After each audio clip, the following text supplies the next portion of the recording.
Welcome to Relationships 2025, the brand new RPG where you grind emotional XP, hoard heartbreak loot, and maybe, just maybe, become the very lucky few to unlock the final boss battle. Strap in, because once you've joined a lobby, there's no easy rage quit.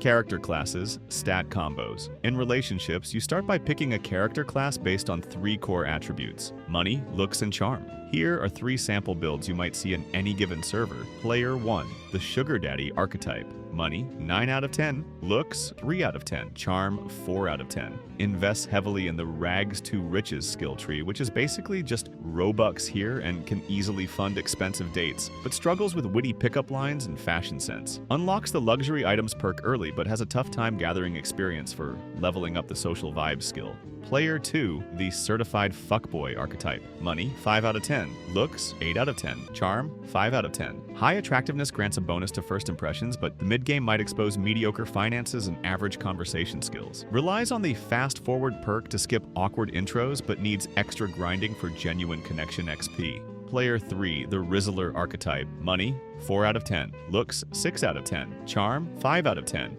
Doesn't start with much gold, but invests heavily in the charisma and sense of humor skill trees. Can fast-track emotional closeness and synergy bonuses in co-op mode, but occasional rent struggles might create side quests involving multiple jobs. Your character's default stat distribution often depends on your starting region. For example, Middle Eastern servers tend to heavily boost players' money stats and 50+ wives perks. Western servers emphasize charm or looks to stand out socially. Regardless of your spawn zone, you can still grind side quests to improve weaker attributes, like leveling up your charm or building your bank balance, but expect some region-specific cringe missions along the way. Matchmaking zones. Relationships mainly offer 3 distinct areas for meeting potential co-op partners. The IRL open arena. Think of bars, college campuses, social events, anywhere you might physically bump into a lone player minding their own quest. Pros: immediate read on vibes. Good way to gather small amounts of XP. Cons: risk of FDM. Fridge defense maneuver. The co-op players of your target weighing excessively might swarm you. Awkward small talk. Rejection stings extra in public and gives negative aura. Tinder, online dating lobby.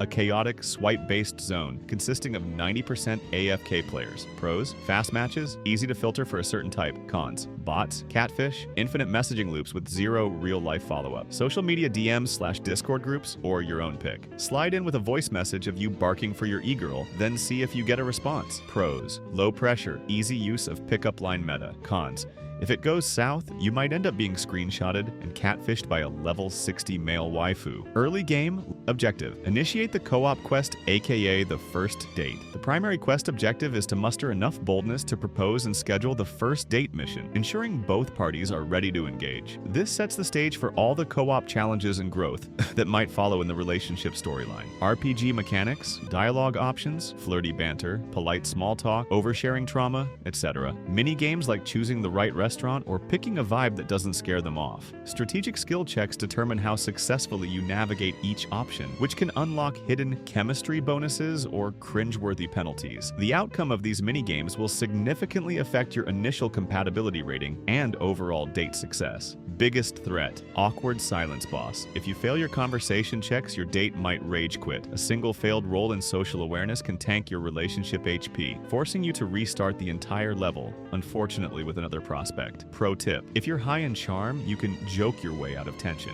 If you're low in charm but loaded with money, flex your fancy dinner perk. If you're rocking looks, well, smile and hope you pass the vibe check. Mid-game, relationship maintenance. This stage unlocks the most content in the current patch. First, keep the relationship meter in a healthy zone and keep increasing it. Key activities: meet the other player's allies. Family, friends, random social circles. Players survive judgment, mini-bosses like the overprotective sibling or skeptical best friend, and FDM effect if they haven't yet in the matchmaking. Plan date nights, remember birthdays, and fucking anniversary dates. If you neglect the quality time stat, the relationship meter might degrade over time, possibly moving in together, splitting bills, or adopting a pet. Merging finances can buff or nerf your synergy. Depends on how well your money stats align. Developer note: even though there weren't much benefits up until now, this is when the devs decided to introduce now. If you're playing as a male and your partner is a female, you now get exclusive access to these DLCs. Sex: Keep in mind that female characters experience debuff seasons, aka blood moons. Pro tip: communication skill and conflict resolution passive are crucial. Grind them or risk random argument encounters that drain your relationship HP. Final boss, the Wedding Vows Challenge. Minimal requirements: enough in-game currency resources to pay for a wedding quest. Ensure you have successfully passed the previous stages. Fertility, optional depending on region. 5 petabytes of memory to remember where your partner dropped certain items. Rewards: your partner can res you in times of crisis, share skill items, and you get combined XP. Unlocked esports mode. Once married, your co-op bond is recognized across all expansions. Some players brag about unstoppable synergy. Warning: if you try to uninstall the relationship at this stage, the emotional toll is monstrous. Some players might consider extreme measures, the dreaded game over scenario. The devs do not recommend rage quitting here. It's basically deleting system 32 forever. Conclusion and rating. Overall rating 7 out of 10. The relationship's meta can be savage. There's constant grinding, high drama, and plenty of boss level challenges. But if you build the right party synergy, unlock mutual support skills, and occasionally respect the patch notes, you might find the endgame content